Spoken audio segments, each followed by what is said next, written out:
3 years ago, I did this experiment with my friend Sam. We decided, hey, we have all of these brands that come from capitalism.com.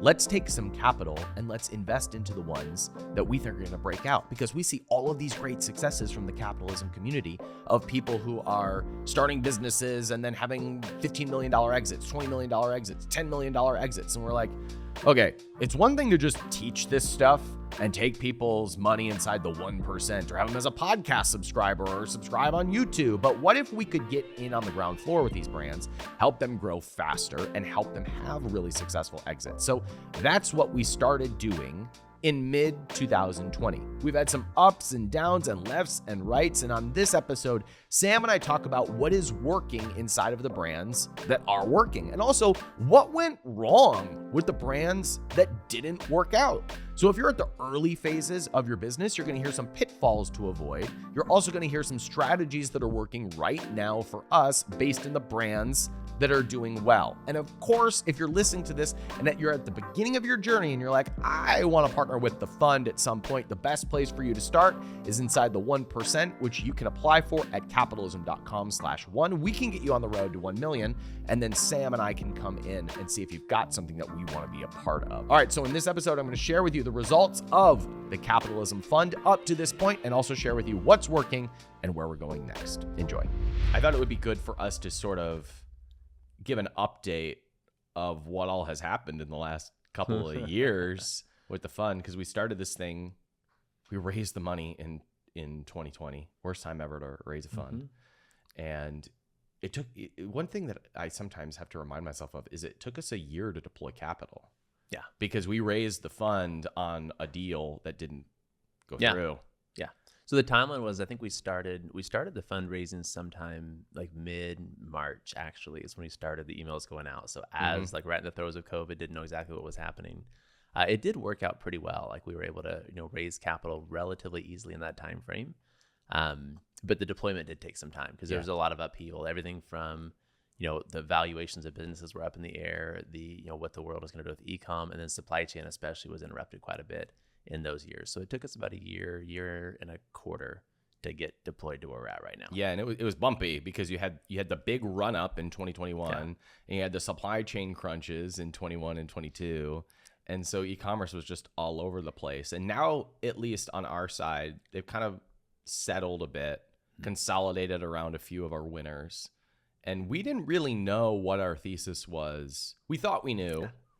I should say it different. We had a thesis, and that thesis turned out not to be the one that was most profitable for us. Yeah. We started the fund with a certain plan and a certain thesis, but the ones that have been successful for us have not been right in alignment with that thesis. They've been slightly different. And we can talk about that. But that was something that I didn't expect coming into this process. And it's given me a different lens through which to see the next wave of deals that I didn't expect. So here's what we thought was going to happen is with the fund, we assumed we would take brands that were, earlier stage, take those, look for them and say, hey, where can we add infrastructure and capital to throw gas on the fire that's already there? What we ended up realizing is that some of the earlier stage businesses, the challenges we had is we're looking at 5 steps down the road, trying to say, hey, here's what we bring to the table, and we can do this, this, this, and this. But in reality, there's some basic building blocks that had to be put in place there. So we really dialed that back in and put the step 1, 2, 3 in place to make sure that when we got to step 4, throwing gas in the fire, we were actually ready to handle that growth. Yeah, that was a hard lesson to learn. That was a hard, expensive lesson to learn, because it's one of those things where you assume that the entrepreneur, the founder, is going to build the business how you would. So you kind of see the business through your own filter, through your own lens. And part of me, being somebody who understands the ground floor and wants to jump in, I want to jump in and help the person. But if you overdo that, they want you to build their business for you. This is accurate. And then when it doesn't pan out or they don't do the work, they resent you for it. And it's like, oh my goodness, you're the problem. How do you not see that you're the problem? But this is a lesson we've had to learn of you have to have somebody who has proof of concept and proof of mindset, proof of work, if you will, in order to be able to throw gas on the fire. Yeah. And so it seems so obvious in retrospect. But at the time, e-commerce is popping off the chain. We're eager to deploy some capital, and it's like it was a lesson that long term will pay a lot of dividends. Yeah. Well, and I will say the thesis and the theory we followed was to look for three things in every brand we invest in. And it's to have an entrepreneur that can run the business, to have a brand that relates well to consumers, and to have a brand that has good products. So if you have all three of those things, you're going to have a very successful brand. If you have one of those things, you can get away with it for a while. And so every brand we invested in usually scored high in one of those areas. Yeah, that's true. But finding a way to dial it in and say, hey, you've got to have a certain level on each of those areas. You have to have the entrepreneur to a certain state of mind. You have to have the brand's relationship to the consumer to a certain state. And you have to actually have a product that's good enough that you have sticky consumers on it. Those kind of things, getting really clear on that. And you can see like the brands that stuck and went the distance that are with us now. Those 6 or 7 brands are doing phenomenally well, and they have really high scores on each of those 3 areas. And some of them took 2 years. Mm-hmm. Like some of them, looking back, maybe we got in too early. Yeah. But we've stuck it out with them, and they're starting to break out now. Oh yeah, and I mean, I'm just honestly a big shout out to the people, like the community that came and participated in this fund across the board. Everything from those that have helped on the service side, those that have brought capital. The investors have been incredibly involved, as well as both capital supportive and just investment of time and resources. Like it's such a sharing community. And then within the fund, the brands themselves, we've found some very, very incredible brand operators, and the community that is there. It's a very tight knit 6 or 7 people that are just crushing it together, and it's kind of cool to watch them grow and develop as people, but also as brands. Yeah. Like seeing that development over the last couple of years has been one of the most rewarding and fun things I think I've ever done. So this is what I want to do next. I want to do a quick update of some of the brands that are doing well, and an update on like the financial side of it, like those projections. And then I'm going to go into what we want to do next, because we have a lot of new opportunities that we didn't foresee coming into this. And we're sort of like swimming in that, like figuring out those next moves. And like we have a pretty good idea, but there's still a lot up in the air, and some relationships need to be solidified. So I just want to share that. I love it. Yeah. So we've really had 3 or 4 brands that have produced the lion's share of the returns, and we raised 1.6 in 2020. Are we allowed to estimate what that's worth now? Legally, can we do that? We can ballpark it. Okay. I mean, and when we invested the money, we invested at a 1x revenue for the brands that we're invested in. So we always did a 1x revenue multiple. So that means if they're selling $1 million a year product, we're invested at $1 million valuation. If we follow that same metric now, we're probably about 2.5, 3x on the money. Okay. So we've about 3x, but the kind of the other side of that is a lot of it we deployed as debt. Correct. So like we didn't invest all of that in equity. We're actually owed like half that money back, without a doubt, or so. So you once ran the numbers, and I feel dumb when we talk numbers sometimes, but on an ROIC basis of the actual equity that we invested, like it's been a decent return for a first fund. It is. Yeah. We have honestly, it's funny because I think we tend to focus. You tend to focus. It's just like the 80-20 rule. But you put 80% of your focus on the 20% of things that aren't going well, as opposed to the 20% that are going well. Yeah, that's right. Yeah, are without a doubt like absolutely crushing. Yeah. So like said differently, it's really the 20% of deals that have gone really well that have produced a 3x return on the money. You and I see the internal problems, of course, or the person who's not getting it, or I want every brand to win. Yeah, of course. And the truth is like 20 to 25% of the ones that we backed are going to win. And it's like, to your point, I want to go back and say, if we knew what we know now, it would be a 10x return.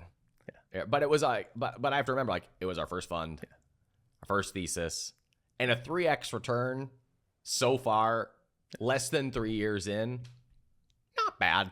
And I think some of the momentum, it's kind of funny. It's like a hockey stick. And so some of that momentum starts picking up where it feels so slow a year in, 2 years in. Right.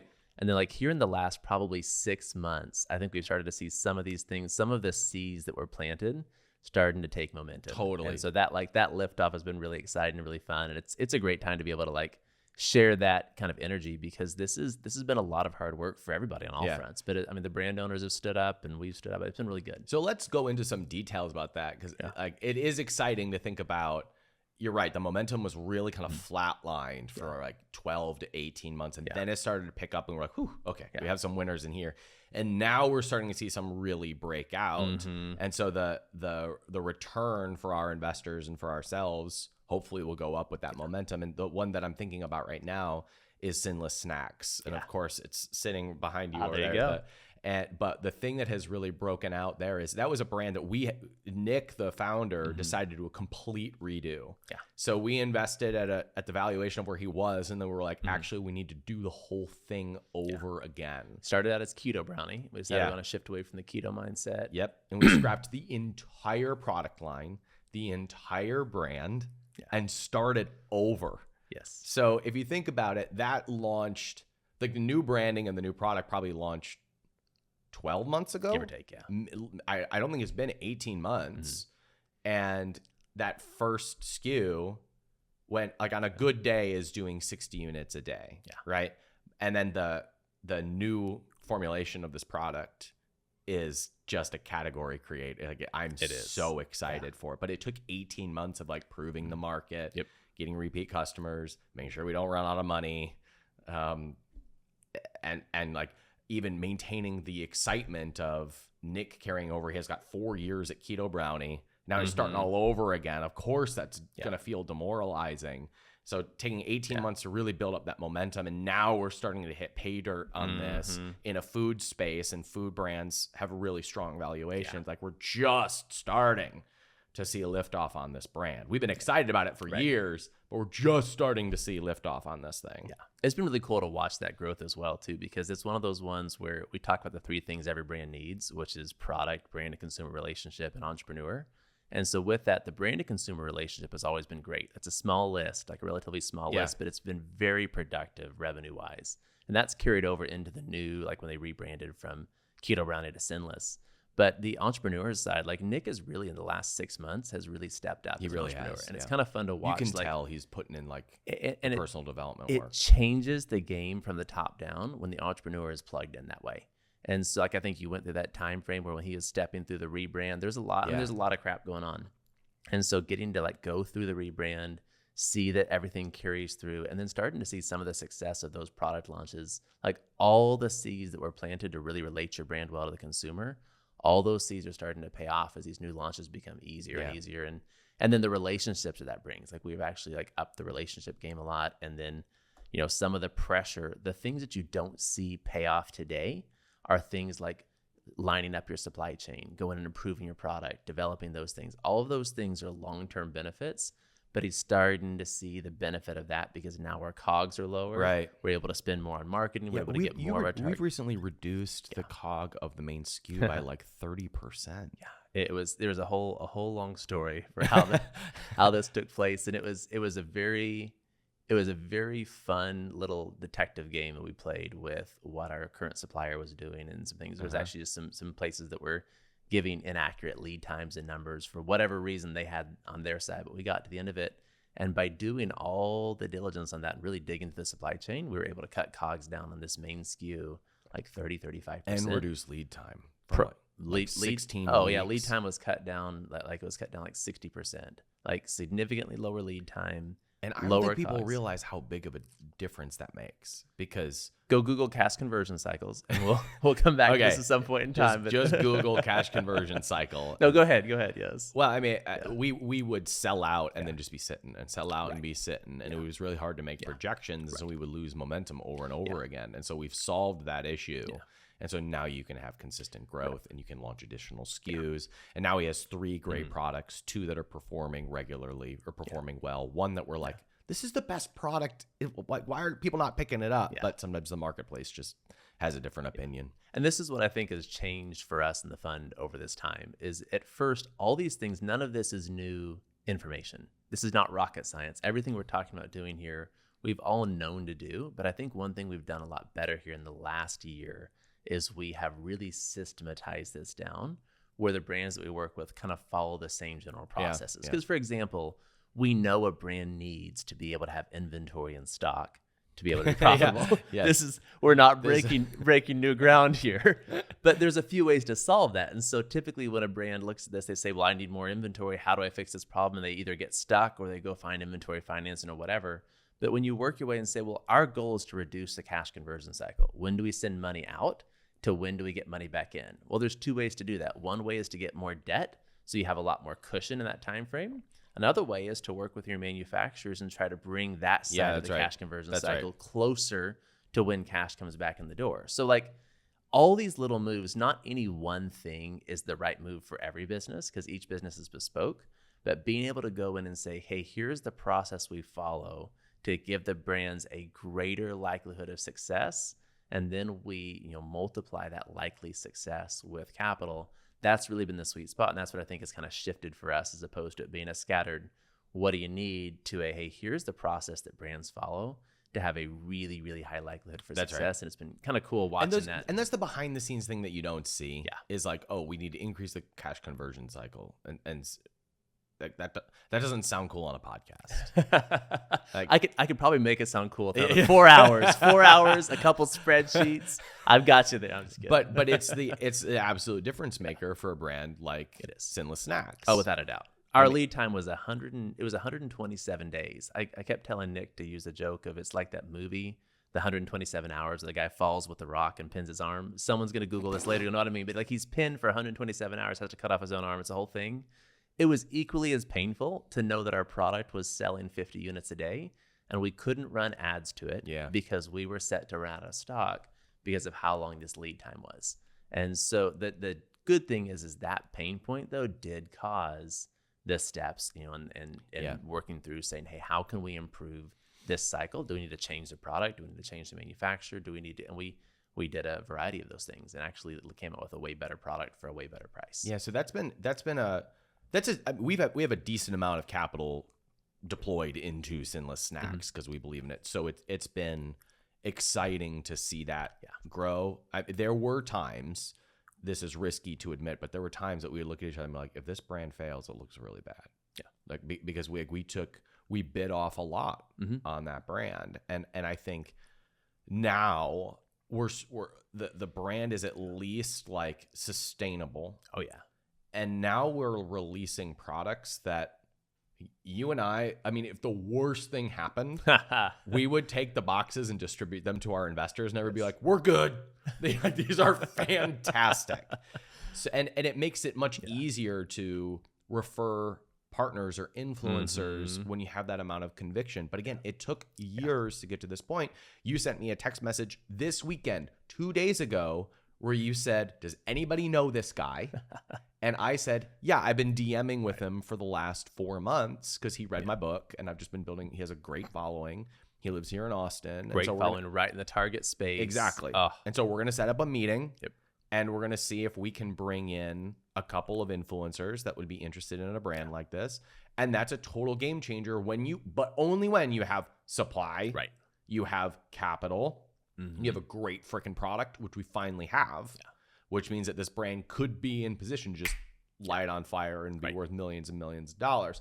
I want to just briefly tip our cap to this idea of doing roll-ups in the space because this is something that was introduced to me back before we had the fund, but I never really saw how it could play into what we're doing now. And now you've been talking about it and I'm starting to get it and I'm starting to communicate it to other brands and it's starting to get exciting. And it's this idea of if you have 3 keto brands, I shouldn't say keto, low sugar, high protein brands. And in the portfolio right now, we have Sinless, we have possibly Ancient Strength. What else? And would you put anything else in there in the roll up? There are about 5 other ones that we're in talks with that I don't want to release just yet. Right. The brand that we're excited about, that the papers aren't signed yet. Right. Okay. So if you just take those 3 brands, for example, and you were to put them into a high protein roll up, now if you mature those over 3 to 5 years, instead of selling one brand with $1 million EBITDA and getting a 4x return, you can combine the 3 brands, and those 3 brands have a collective EBITDA of $5 million, which is going to take you from a 4x valuation to like a 6 or a 7 or an 8x valuation. And so everybody wins. And what we're able to do here is bring in, we're minority partners on some of these for now, but we might become majority owners, or we might just be in a position to create a holding company that brings all these pieces together so that you have a roll up. And the I'm still learning the structure of how all of that works, but you've taught me a lot about this. So would you explain it in 30 to 60 seconds? I can. And this is the thesis behind this was, how do you stack the deck in favor of entrepreneurs having the greatest win possible, to enjoy the journey as much as you can and have the best possible destination we can get to. So here's what this looks like when you're rolling these businesses together. So having 4 or 5 like-kind brands, one of the things that we did really well of systematizing, I mentioned that earlier, that was a lesson that we had to learn to make sure that all brands kind of followed a similar system. By nature, what that does when you organize and systematize your operating processes and teams and those sort of things, everything from operating docs to the similar accounting to the same operating teams, these brands that we work with. So now when we go invest in a minority, we have a model to plug them into, and they may even use some shared resources. So 4 brands could share the same supply chain and logistics manager. Or influencers. You can get A-level players for maybe smaller $1 million type brands. So that journey from going from 1 to 10, which is really, I think, the most fun, the best bite of the apple, and it's one of the things that we do the best, is going from that 1 to 10. That journey is going to be way easier because we have higher A-level players to work with during that journey that we can share resources across complementary brands.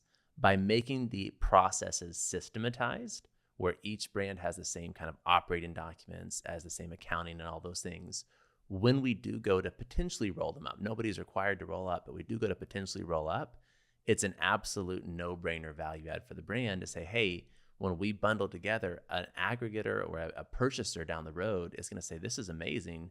They're already on the same systems. We can bundle this together and put all those audiences they serve. Like, there may be some overlap in customer avatar and some differentiation in the product lineup, but we can bundle these together very easily and, you know, have a roll-up that works right off the bat. And so that the goal is the journey is easier, as well as when you get to that roll-up, we might double the value of the exit. By having like-kind brands with similar operating that we can work with. So, I mean, theoretically, if we own 40% of a brand, but we, as part of a roll-up, are able to double the valuation at exit, without a doubt, then we actually were paid for. Like, the entrepreneur walked away with more money than if they had never worked with us. Plus, they got there faster with less stress, with some mentorship, and their valuation was higher. And so it was cool to have that realization. Let's go through a couple of the other brands that are doing really well. Let's talk about Optimal Carnivore. So this was a supplement brand started by Rich Moriarty. And when we invested with him, he was doing like $25K a month. It was pretty early. And the reason why, like, this was one where you really fought for it. Right, I thought it was too early. I thought that he didn't have a clear vision, but you were like, no, I really believe in this. And so we took a shot on him, and he's done really well. So there was, again, that long curve before he started to break out, but now he's doing consistent 100K months.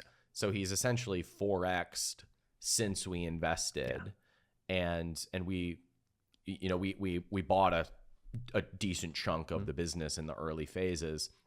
And so he's now got a system now where he can roll out products faster. He's finally building an email list. Supply chain up a little bit, and his supply chain's a lot cleaner. I beat him up pretty hard on a couple of our calls for not building an email list, and now he's building an email list. And he's basically followed the 4 products times 25 sales a day process to a T, but he has higher price points, and so he'll probably do $2 million this year. Or over the next 12 months. Maybe more, because he's just starting to have some of the products start to hit and get reordered. So that's been another one that has really started to perform. No, it's been a great one. I will say, you mentioned it was kind of funny because we did have a little bit of a back and forth on investing his deal in the first place. And the primary motivator for me is when I look for brands to invest in, is the most important factor, take note of this, all listeners, is that if you live in really cool places, it ups the equity of us investing in you. So Rich is originally from Ireland and lives in Bali now. So I figured at some point in time, we haven't done this yet, but when he crosses that $5 million mark, we are going to have corporate meetings at one of his locations. That's fine. Sold. But additionally, it was one of those ones where, it's, and I think that this is one of the areas where we complement each other well, is like sometimes you get that entrepreneur and you just say, hey, they have the right, whatever it is, call it the it factor or something, when you say like, they have that piece behind it. And I always felt that really strongly with him. And so he's jumped out and he's done really, really well on his side, crossed his first 6-figure month in the last couple months here. And just really done everything right to get there. And a lot of the things, this is funny when we talk about the hockey stick, a lot of the things he did were these behind the scenes pieces that needed to be done so you could scale. Yeah. So cleaning up supply chain when you're buying a couple tons of calf brains at a time, it's dissected organ meat. It's a little bit of a logistical challenge because there's apparently a harvesting time. There's this whole thing that goes into play. He sells organ meat supplements. If you haven't put that together, for anyone who's listening, there you go. That's for the carnivore space. Yeah. But that being said, like the supply chain was always a bit of an issue, and so getting that cleaned up put him in the position to be able to scale now. Like interesting that's how you see it, because I saw the tipping point being a little bit different, and it's probably both of these things. I saw the tipping point being he finally started doing marketing processes that could compound, because he was really early in the process of building the brand, and he was sponsoring a lot of podcasts, and it was working. It was doing well, but he was sort of banking on the product being good enough to get reorder rates, and it was working. Yeah. But then if he would ever run out of stock, it would be like dead, right? And he'd have to start all over again. And so from a marketing perspective, I was looking at it as soon as he started turning his podcast ads into sending them to a lead capture page, he could now communicate with his customers. That's when he had more profitable launches. He could get people on reorder rates on a quicker time frame. And if he were ever to run out of stock, he could do a restock promo and the buyers would come back. So I was always looking at it from a marketing perspective. You were looking at it from a supply chain perspective. And the truth is, you need both. You have to have both of those. It's exactly right, because that was the challenge, was without the marketing shift of having a little bit of control over that audience, it was very unpredictable. And so with a difficult to predict supply chain, a difficult to predict customer flow, you ended up with a lot of challenges in play there. So getting those two things a little bit more predictable. All we're doing is we're taking it from the range of maybe into the range of predictable. Yeah. And then now it's the question of saying, okay, we've gotten this way more predictable. Now what's the next product to launch? How do we grow this? And how do we go to product 5, 6? And the roadmap is really built there. But it is funny how those two things go together, is the lack of predictability on the supply chain was leading to the challenges that arose from you run a podcast, you don't know if you're going to get 5 sales or 500. Right. And that's a little challenging when your lead time is 6 months. Yeah, right. So we fixed both of those, and now we have 6-figure months, and he's growing. And a really clear path to doubling for I think the next couple of years. Oh yeah, which is great. I mean, I'd be really surprised if that brand wasn't in the $3 to $4 million range in 18 months, which would be a full 10x. of when when he hits $2.5 million, that would be a full 10x over 4 or 5 years or so, which is, that's a home run. That's exactly where we want to be. Now let's go on to, let's talk about Integral. So this has been a really fun one, because we invested in this one when it was doing $50,000 a month. And I think this is where we really started to prove our thesis, because our deal that we did on this brand was more option heavy. And we had several brands not work out. And we also had several offers that we felt really good about. Like there were 4 offers, and we felt very strongly about each one of these, and they fell through. Like we got to the closing table and it fell through. And one of them just ghosted us. Just like I probably sent a dozen follow-up messages to be like, was it something we said? Was I just give me feedback at this point. Like we were at the closing table and you just disappeared. And we kind of went back and we had to rethink our thesis at this point. Like, why are we losing the deals that we feel excited about? Why are some of the brands we're investing in not working out? And so we decided to just start testing relationships a little bit, like lower barrier to entry. And so we we came in with more debt capital rather than equity capital. We came in with a small amount of advisor shares to incentivize us to run these processes, but it was more option heavy, meaning we're not going to deploy any capital or a significant amount of capital until we all agree that this relationship is working. And this worked really well for this brand because everyone had sort of an easy way to test the relationship. The brand got capital in the form of debt very quickly. We were able to come in and advise and make relationships. And it wasn't as stressful, like we got to make this work. And this is where our thesis started to shift because Jake has had so much success. He's gone from $50,000 a month to some months doing $400,000 or $500,000 depending on the season. And so he's not made a full 10x, but it's pretty close. And this next month looks like we might actually have a consistent 10x or so. Like we're getting there. Yeah, that's really cool. No, it's been a really good one. And I mean, he's, again, tip your hat to the entrepreneur who's done really, like, who's just put in the work. And so he was one, like, you kind of saw that early on, and was one of those ones where I will say the deal structure that I think we learned is we're trying to make, again, stacking the deck in favor of making it easy on the entrepreneur to have the path to 10x. And so by making that barrier to entry lower, we can just kind of get in and roll up and say, hey, let's get our sleeves dirty together. Let's roll up our sleeves and get our hands dirty together. And that model of deal worked really, really well. So we jumped in, took a small amount of advisory shares, said, hey, what is the go button you need pressed? Is it influencers? Is it product? Is it this? And at the time, they had all the machine running well. They just needed, capital to grow. And so I said, great. Like, what do you need? Let's make sure that you crush Q4. What do you need to order? Let's order 30% more because we believe this brand will be able to sell through that because it's a shelf-stable product. It's not like you have to worry about expiration dates or anything. Yeah. So we ordered in, we crushed Q4. That gave the leverage to start the next year, to go in and do all these other little pieces and things. So having that easy, low barrier to entry was nice to just get in there, roll up our sleeves, get our hands dirty, and start growing that brand together. And yeah, his story is awesome. There's a couple kind of highlights that have happened here, even the last couple months. We might want to touch on, but yeah, go for it. I think he started on, whenever we started this 1.5 years, 2 years ago, started this at about the, $50,000 a month was a great month. That was a good month. And then we have transitioned that over to now we are averaging $200,000 a month. Q4 we get a large boost there as well. He just in the last what was it? A couple weeks even. It's been in the last couple weeks. Talking about the influencer campaign that worked out. Influencer campaign that worked out. So he had gone through here. We have these videos that are going through from Amazon Creator Program. And then someone he reached out to a creator and said, your video looks good. Can we use it for ad content? The creator decides to post about it, and it's a little 2,000, 3,000 person micro influencer. Yeah. And so this is just an example when you keep doing the right things over and over again. Every so often one of these. Well, finish the story. This person had 2,000 followers.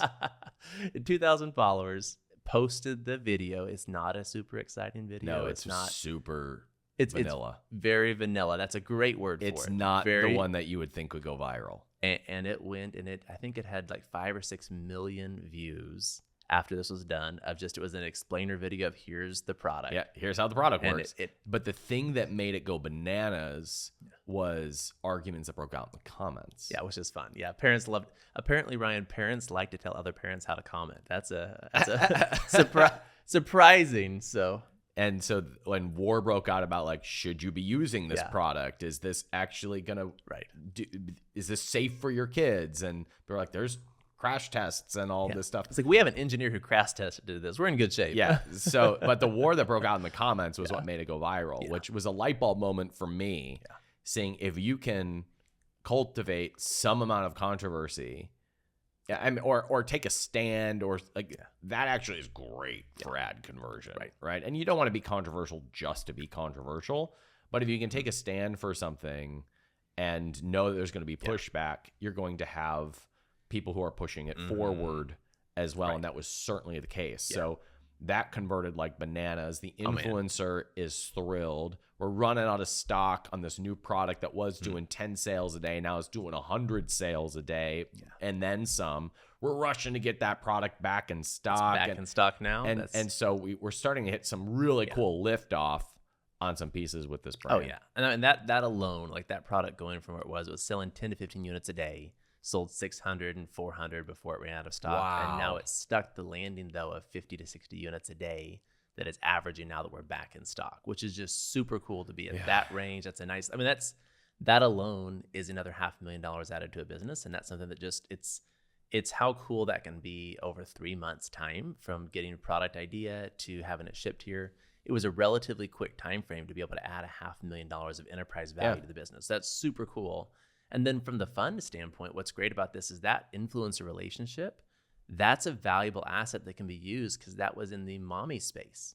And so we have other brands that share that customer avatar in a non-competitive way with Integral, where it's like, oh, well, how could we utilize this relationship to deepen the relationship for Integral's sake with the influencer, and then give the influencer other things to put their attention behind as well. So you just really like that. That's the beauty of this whole community aspect, is you're able to get this, you're able to use the same dollar or the same resource 5 times. But what an important point to add in there is, it's not just brands that we have. It's Jake being really successful allows us to go out and say, what type of brand would complement this well? And then have a much stronger presentation to that entrepreneur and saying, we want to roll you into this brand that's doing really well, which is going to be good for both of us. So by some of our brands performing well, it gives us opportunities to go out and get additional brands. And that's where like the momentum is starting to roll. So those are 3 of our winners. We have a whole cornucopia of investments that didn't pan out, and a couple that we just haven't been as actively involved in. They were smaller checks. They didn't want our involvement. They were doing a raise, and we felt like it fit into our portfolio. Skinny Pasta was one of those. They've done an incredible job, but I just met the founder a few months ago, right? We wrote a check. And it was a good investment for us, but we're not as actively involved. We don't do those very often, but that was one that kind of fit our portfolio. Candy Can was another one of those. But we also have a group of businesses that are, I don't want to say they're on the bubble, but they haven't had the big breakout yet. They've held the line. They've grown modestly. They've had their ups and downs. We've supported them through those ups and downs. But they haven't had the 4X that some of the other brands have. They're still good investments in the portfolio, but we're still working with them in order to have their breakout. And some of that is cleaning up supply chain, seeing where they need capital. In one case, it's just recognizing that it's a seasonal brand and like being okay with that and not trying to make it a $15 million business. Know that it's going to be a low 7-figure business. And can you be okay with that? And I think what that has shown me is that sometimes an entrepreneur is just, they're trying to make the business be something that it isn't, rather than just building the best business that it possibly can be and freeing up all that mental energy for something else. Yeah. You know, there's a couple people. Well said. There's a couple people in the fund who just so badly want to win, and they want to do well by us. And so they're trying to step on the accelerator more than the brand or the marketplace will let them. And it has actually hurt their growth, rather than them being best in the world at these few things and having a nice little profitable, great brand. And you free up your focus to go start something else or wait for the next breakthrough. And that is a lesson that I've had to learn, which is like sometimes just trying to be as big as possible is not the right move. I've seen that tension in a meeting. Walk in, like you have a brand owner walks in and they want to get to that next double or whatever it is. And I've actually seen that completely dispelled. Where you say, hey, do you need this to grow and double, or do you want this to be a cash profitable business going forward? And like the second you take and dispel the energy of it has to be something, and then you focus on what is it meant to be and what would you like it to be, it in reality didn't change a whole lot of the actions, because they still do want it to grow. But as soon as that pressure is taken away, where it's like, I have to do this, then you look and say, well, really, what serves my brand? What lets my brand serve my customers the way I want to serve them? And it's been really cool, because I've seen the entrepreneurs have made some, I think, really big mental and personal growth shifts in that time as well. and it's reflected in the business. I actually think one of the brands that we're talking about that's kind of flatlined is doing $2.5-3 million a year now is set for that breakout. But it takes the entrepreneur deciding, is this something we want to do? He might not want to. And it may not be. He might just want to make $1 million a year. It's a great cash flow in business. It's got a $600,000, $500,000 EBITDA. This is not a bad place to spend your life. Right. Right. Let's talk about where we want to go next. Yeah. But first, let's do a quick plug. If you need capital, if you need advice, if you want to work with us, if you want to deploy capital, we're kind of exploring our next moves in terms of who we partner with on the investor side. Yeah. And so we don't have an open fund right now, but if you want to be on our radar, you can go over to capitalism.com/fund and fill out the intake form. We are still looking for brands to invest in and to partner with and to mentor. So if you have a brand that's at least within striking distance of $1 million and you feel like you're sitting on something and you need some help, go over to capitalism.com/fund, fill out the form, and it'll put it right on our desk. We do get some very funny submissions, some that are like, I've done $35,000 in total lifetime sales over the last 5 years, and I want to raise $400,000 at a $20 million valuation. Not gonna work. That's adorable. Yeah. Okay. These numbers will pan out. Okay. Hopefully no, that's not what we work with. Somewhere in the range of 1 times your gross revenue is where you should be looking at your valuation. That's right. Yeah. So we start the conversation about 1x revenue, and then we customize the deal from there. Let's talk about some of the opportunities we're looking at and where we want to go next. Obviously, we acquired Sheer Strength, which was a piece of sort of the long-term vision. It was something that I didn't expect. And, we made a move. It's going to be a long-term play because it's kind of like Sinless. It's a total turnaround. We're just starting to see early dividends on that. And now we're sort of exploring new starts, owning 80 to 90% of a business and raising capital for the other 10 to 20%. So incubating new brands from the start or buying majority shares in businesses, partnering with influencers. These are opportunities that are starting to solidify, and we're running some tests. What do you think would be worth sharing from what we're doing right now? Yeah, I think there's a couple things. So one is just to kind of take a rewind to what took place over the last 3 years with fund number one. And then especially in the last year, is I think like we both were aware that in the space, in the e-com space, there was a lot of upheaval. There was all these aggregators who bought and thought more revenue meant more profit. And there was a lot of upheaval there. There were a lot of failed businesses. And it's like, as we sit here and even like the group that bought Sheer, that we bought it back for pennies in the dollar. So watching all of that happen, I think honestly for me and for you as well, I think, or maybe you can comment to it, it was very sobering. Where it said, hey, we don't want to go down that path of getting, this revenue vanity of like, let's see how big we can get on this. Yeah, that's a really good point. Because at the same time that we're raising $1.5 million to invest which is tiny, honest, in the whole grand scheme of things. It's so tiny, right?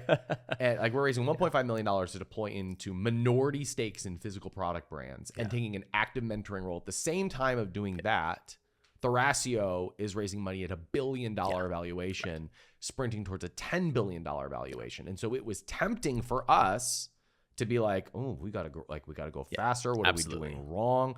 And then the whole, that you pulled the drain out of the market 100%. And you saw Thrasio. I don't know what they're valued now, but it's not $10 billion, right? You've had a lot of brands that have gone under. It was sobering for us to go, okay, we actually, first of all, we're doing some things right.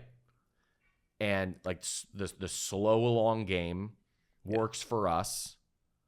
Where do we want to be in 10 years, not in 3 years? Yeah, and this is something that's just funny because like watching all that happen, it was a little rewarding to look back because one of the things we started and we've really developed since then is having our fund activities be more seller driven. So it's like you think of, it's a fund that's raised by sellers for sellers where all of the focus we've really put the last like year and a half on getting operationally very, very sound. Yeah. And that's something that I think it's kind of like brands that spend that time building out all the operations and you get to see the breakout happen a year and a half later. That's really where we sit now is we built this really cool infrastructure. And so now we have a surplus of opportunities that are flowing to us. So let's talk about that real quick because we've met an operator who runs an operations company that I am so thrilled about this relationship. I hope it works out. There's been maybe 3 or 4 relationships that I've met over my career that I felt this strongly about, where I was like, I know a partnership with this person is going to pan out because we complement each other so well. Our mindsets are complementary, but the character traits are there. Yeah. And so we're exploring, do we partner with this person? Do we acquire this person? And he just wants to win. He wants to grow. He's open to all of this, but this is one of those relationships where it just makes sense for everybody to plug this operational team into our brands, help them grow. And we're sort of exploring that right now. It's like midway through the discussions of it, but that's one of those opportunities that's really exciting for us. Yeah, without a doubt. And there's so much room, like where this grows and where the next batch of opportunities come in is right now we have a list of influencers that are very interested in working with us in a variety of types of brands. We have quite a few different pods. I refer to them as pods of brands, where they share customer avatar or share, overlap in like supply chain or something, where they would bundle really nicely together in a non-competitive way. So we have actually 2 or 3 of those pods that would bundle together really nicely. And so the beauty of having brands that can be in a pod is they can start sharing shared services for operations. That's right. So for example, this influencer that you brought up to me over the weekend that I had built this relationship with, we could partner him with this operational partner that we're talking to, and say, let's develop some systems for turning your 1 million person Instagram following into an email list, because he has no email list at all. Exactly. We know exactly how to turn 1 million people into a responsive email list. So you develop those systems, give them to him. We own the email list. We split the revenue, and now it's a profit house for the influencer, but we get to own part of the asset that builds up Sinless Snacks or one of our other companies. And we might even launch a brand to that person, but ideally we have this pool of influencers with this pool of email addresses and Instagram followers where we can put a brand in front of 5 million people at the click of a button. Right.